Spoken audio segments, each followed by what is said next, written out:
As I said, we got reasons that are undisclosed why we excited, but we looking ahead. That's all we doing. Why are those undisclosed? Because everybody gonna see it when it's time. Okay. Like if you believe in the Saints and you a fan of the Saints or you Who Dat Nation, you should be excited right now. That's all I say. You should be excited. Ladies and gentlemen, rookie quarterback of the New Orleans Saints, Jake Haener, got suspended. We're going to get into what he had to say about this suspension. Plus, hype is building around the Saints as they enter their first game against the Tennessee Titans. And Derek Carr opened up about becoming a captain in his first year with the brand new team. Remember to like and subscribe for more NFL content. So the latest news today is the fact that rookie quarterback selected in the 4th round from Fresno State, a Fresno State Bulldog. Love watching this guy out of college. Jake Haener has been suspended for 6 games due to PED violations. So Jake Haener's been accused of doing a performance-enhancing substance. And the thing that's so crappy about this is he's going to be suspended without pay. Now, this isn't too bad for the Saints because this clears up a roster spot for them for the next 6 weeks, but Jake Haener is going to have to deal with that stigma, and who knows how much he's going to be allowed to even participate and learn from these Saints players as a backup. And what's crazy and what's even more insane about this is he has clapped back at these allegations. So he's accused of having a performance-enhancing substance, which is kind of funny because he was always an undersized quarterback coming out of college and into the pros. But you have his statement here on Instagram, which I thought was very interesting and is worth reading. I recently learned that I tested positive for a substance banned by the NFL earlier this summer. I still do not know how the substance got into my body, as none of my supplements or prescribed medications contain the banned ingredient. So he's saying he doesn't know how it got there, and he popped up dirty. He says he would never knowingly cheat the game that he loves, but he does take full responsibility, apologizes to the Saints, his friends and family, and he's disappointed to be away from the team for the coming week. So he's not going to be able to be around, not going to be able to learn and be on the field and develop as a QB, but he's still a young guy, and the Saints have Taysom Hill as a quarterback on the depth chart. And now it makes more sense why Taysom Hill was on the depth chart as a quarterback instead of a tight end. And obviously Jameis Winston is going to be a backup quarterback for the Saints as well. But it is pretty sketchy that he's claiming that he did not take this substance. Who knows how it got in his body? Did somebody slip it in? Did one of his doctors make a mistake? But all in all, the 4th round pick in 2023 still has a long career ahead of him, and I look forward to seeing what he does in the coming years with the Saints. And the Saints have their own starting quarterback, and that is Derek Carr, also from Fresno State, and he was voted a team captain, and he spoke about this, and what he said about becoming a captain really just showed how much the locker room is vibing right now. And it means the world to me to come into a place where, quite frankly, you leave a place where they didn't want you anymore, and you step into a place where, hey, we want you, not only we want you as our captain. What that meant to me meant everything. I told those guys that I don't say much.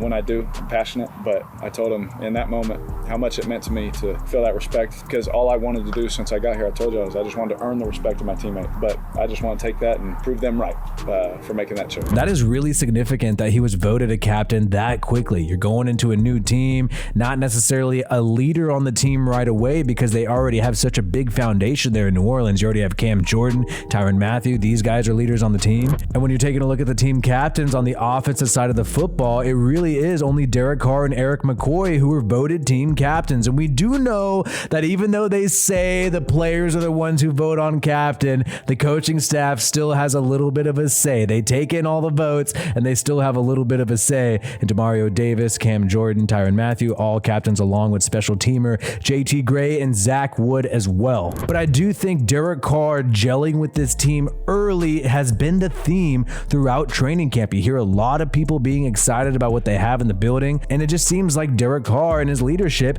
instantly raised the ceiling of this football team. And that's so funny. And like he mentioned before, a place didn't want you, but another place wants you as their leader. Makes you wonder if maybe the place is the problem, not really the player. And the hype has been building. You heard Demario Davis last week talk about how there's something special going on, and he doesn't want to give out too many details.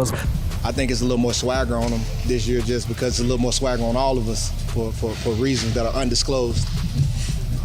It can be. As I said, we got reasons that are undisclosed why we excited, but we looking ahead. That's all we doing. Why are those undisclosed? Because everybody gonna see it when it's time. Okay. Like if you believe in the Saints and you a fan of the Saints or you Who Dat Nation, you should be excited right now. That's all I say. You should be excited. A lot of optimism from a lot of players, even on the defensive side of the football, about the offense, about the Saints' expectations. And then you got former linebacker of the Saints, also a former Miami Dolphin, Jonathan Vilma, weighing in on the team's outlook and saying that he thinks they're going to be contenders this year. When you look around the NFC, you look at it not being that competitive, it just seems likely at this point that this team's going to be competing down the stretch. And the media is starting to jump on the Saints train. They're all aboard. You got Kay Adams of Up and Adams talking about how she thinks that Derek Carr is going to win his first playoff game in his career with the Saints. We need a playoff win for the highly paid Derek Carr to happen. And many people believe this is going to be the case with Derek Carr this year. Couldn't win a playoff game with the Raiders. Perhaps he'll do it with the Saints. First time he reached the playoffs in that 2016 season. He got injured during the regular season. The Raiders had their third string quarterback against the Houston Texans. And then in 2021, when they made the playoffs, he played the eventual AFC champions, and the Raiders narrowly lost that football game. And I just do not feel like the times that he's been in the playoffs, has he had a roster like the Saints? No. Has he ever had a defense like the Saints in his entire career? Hell no, F no, double no, of course. And last year, the time when he finally gets a lot of great weapons on the offensive side of the football, still have an inadequate defense, and you have a probably even more inadequate head coach. But the Saints are being humble right now. They're taking it day by day because you're going up against a good team in the Tennessee Titans. But if they're not on their A game, Mike Vrabel, a very talented head coach. You also have DeAndre Hopkins now there with the Tennessee Titans along with Derrick Henry. That's a nasty offense, a Vrabel coach defense that's always tough. They can get caught slipping and they could lose this first matchup in New Orleans. Luckily, the injury report is in the Saints' favor right here. You got some people having rest days like the right tackle Ramczyk and also Graham. Lattimore was able to practice, but he was limited. Kendre Miller, JT Gray, the special teamer, and Traquan Smith, however, did not practice. And obviously, Kendre Miller's been dealing with his problems, and Smith, Gray's a little more recent, but I don't think these two guys are going to play. I'm not expecting significant roles for them either way. Jamal Williams is going to be the starting running back while Alvin Kamara is dealing with his suspension. And then you also have a lot of wide receivers there for the New Orleans Saints, including a lot of great pass catching tight ends. But for the Titans here, they do have some serious injuries. Yes, their significant injuries are limited pads, but Harold Landry, I don't anticipate that this guy's going to be 100% and get a ton of reps in this first game. He's a pass rusher who has had a great career before, but has been dealing with injuries. But the young wide receiver Treylon Burks continues to deal with health problems for the Tennessee Titans. However, I think overall you cannot deny their wide receiver room did get a lot better. And I think one of the sleepers on this Saints team in terms of the wide receiver room is Keith Kirkwood, man. I think this guy is going to surprise a lot of people. He's about 28, 29 years old right now. Never really been a starting wide receiver in the NFL. And if Rashid Shaheed's not 100% healthy, I think he's going to get a lot of targets, a lot of action in this first game. And you got this question here. Who's the teacher's pet? Keep in mind, Derek Carr got the touchdown to this guy in the opening preseason game, and Carr praised the fact that this dude is always showing up to get the extra reps, get the extra practice in. And this guy, Keith Kirkwood, when asked who is the teacher's pet, did say that he himself is the teacher's pet. He owns that label. Myself.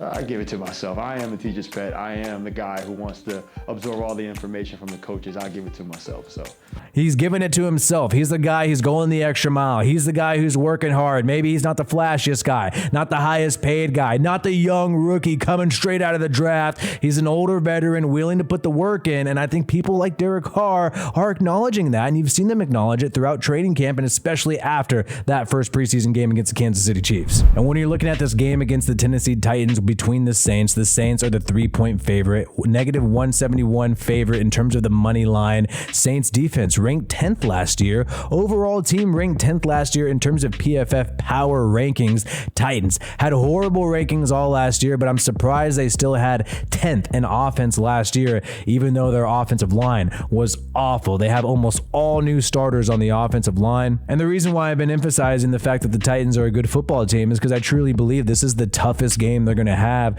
in the opening 3 to 4 weeks. I mean, the Bucs with Baker Mayfield, Saints are a big favorite in that game. The Packers, Saints are not a favorite, but I think that overall the Titans seem like a tougher team than the Packers, than the Panthers, than the Bucs. They just have a head coach who's been there for quite some time, a quarterback who's been there for quite some time, even though he had some injuries last year, and maybe they're replacing him with somebody like Will Levis in the background. But when you look at the power rankings between these two quarterbacks, obviously Derek Carr had a down year last year, but they're still ranked the same, even even though Tannehill did not play too much. And in terms of the defense on the Titans side of the football, you got Arden Key, the former Raider, former third-round pick, has been bouncing around from several different teams and has now landed a good contract with the Tennessee Titans. Seems like he's emerging later in his career, one of the Gruden success stories in terms of drafting. But you also have decent secondary out there with the Tennessee Titans with Bayard and obviously Justin Simmons, one of the best interior defensive linemen. Harold Landry, though, that's going to be the big question. Is he 100%? Is he really going to play that much?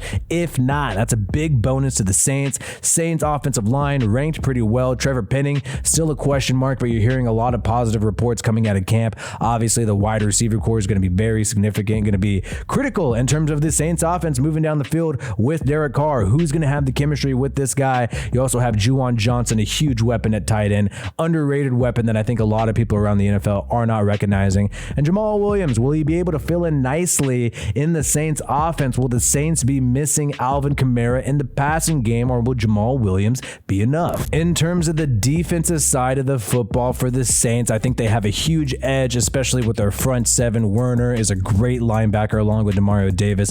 Great healthy rotation in terms of their defensive line. The big question mark for the Saints on defense is going to be their secondary, but not their safeties. They have some good talented safeties, but Paulson Adebo, can he step up? Alontae Taylor, are these going to be true number 2, number 3 cornerbacks for the Saints this year?